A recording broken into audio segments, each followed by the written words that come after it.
കാവൽ ചോദിക്കാൻ വേണ്ടി. തുടക്കം തന്നെ അങ്ങനെയല്ല, ഖുൽ അഊദു, ഖുൽ അഊദു എന്നാണ് തുടക്കം. കാവലിന് വേണ്ടി ഓതാനുള്ള 2 സൂറത്തുകളാണ്. അതെങ്ങനെ തങ്ങൾ ഉപയോഗപ്പെടുത്തി തന്നത്? ഇറങ്ങിയ അന്നു മുതൽ വഫാത്തിന്റെ തൊട്ടു തലേ ദിവസം രാത്രി വരെ ഒരൊറ്റ രാത്രിയിലും വിടാതെ എല്ലാ ദിവസവും അങ്ങനെ ഓതിയിട്ട് ഊതിയിട്ട് തടവിയിട്ടുണ്ട്.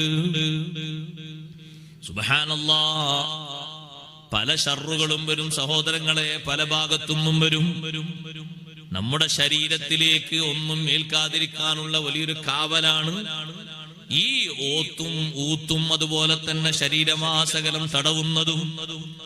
വഫാത്തിന്റെ തൊട്ടു തലേന്ന് റബീഉൽ അവ്വൽ 12 തിങ്കളാഴ്ചയല്ലേ തങ്ങൾ വഫാത്താകുന്നത്. അതിന്റെ നേരെ തലേന്ന് രാത്രി ബീവി ആയിഷ റളിയല്ലാഹു അൻഹയുടെ മടിയിലേക്ക് തങ്ങൾ ചാരിക്കിടക്കുന്നു. ആയിഷ റളിയല്ലാഹു അൻഹയോട് പറയുന്നു, ആയിഷ, ഞാൻ എല്ലാ ദിവസവും ഓതി ഊതി തടവാറുള്ള സൂറത്തുകളില്ലേ, അതൊന്ന് ഓതിയിട്ട് ഊതിയിട്ട് എന്റെ ശരീരത്തിലൊന്ന് തടവിത്തരണം. ബീവി ആയിഷ റളിയല്ലാഹു അൻഹ പറയുന്നു, തങ്ങൾ അങ്ങനെ പറഞ്ഞപ്പോ നബി സല്ലല്ലാഹു അലൈഹി വസല്ലം തങ്ങളെ 2 കൈയും തന്നെ ഞാൻ ഇങ്ങനെ പൊക്കിപ്പിടിച്ചു. എന്നിട്ട് ഞാൻ ആ കൈകളിലേക്ക് ഈ പറയുന്ന സൂറത്തുകൾ ഓരോ പ്രാവശ്യം ഓതി ഊതി തങ്ങളെ കൈകൊണ്ട് തന്നെ ശരീരം ഇങ്ങനെ തടവിക്കൊടുത്തു. 2ാമത്തെ പ്രാവശ്യവും കൈ എങ്ങനെ ഉയർത്തിപ്പിടിച്ചിട്ട് അങ്ങനെ ചെയ്തു.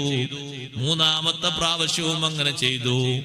ആകയാൽ ഇറങ്ങിയ അന്നു മുതൽ വഫാത്തിന്റെ സമയം വരെ വിടാതെ കൊണ്ട് നടന്ന ഒരു ചര്യയാണ്, ഒരു സുന്നത്താണത്. മുഅ്മിനീങ്ങളെ, നമ്മുടെ ജീവിതത്തിൽ നമ്മളത് നിലനിർത്തണം. ഹബീബ് സല്ലല്ലാഹു അലൈഹി വസല്ലം തങ്ങൾ കാണിച്ചു തന്ന വലിയൊരു കാവലാണത്.